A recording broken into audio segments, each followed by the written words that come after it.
Hello, boys and girls. Since this is your first assignment for our Safety 9-week health course, I wanted to give you a little bit of a rundown of how things are going to work, what you should expect, and exactly how to do this first assignment that will set you up for success for the rest of the assignments in this course.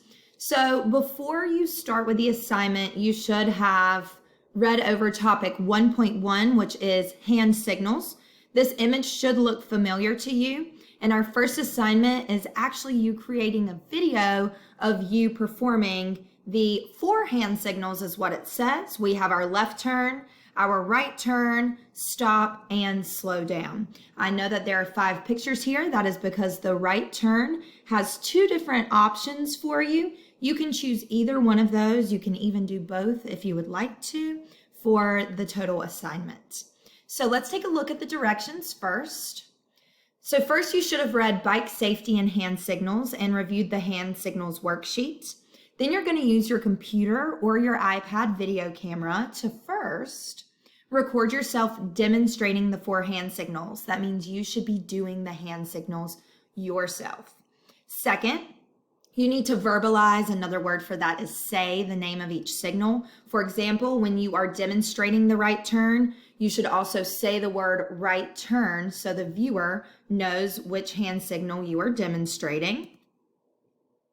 And last, you need to save the video to your device. We all know how important that is, and we want to make sure that we have that video saved. After you have completed all of the directions, you are going to go to the submissions portion of your Moodle course. There are clear written directions on how to upload your video. I am going to show you quickly one example of a completed video. This shows all 5 of the hand signals.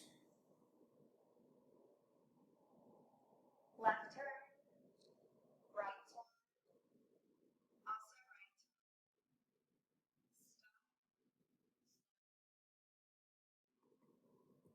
As you can see, the hand signals were verbalized as they were demonstrated, which is what I expect from you as well. Remember, don't forget to review topic 1.1 before you have turned this in. And if you need to go back, you can rewind this video to watch the example once more. I look forward to seeing your first assignment and your demonstrations of our hand signals for bike safety.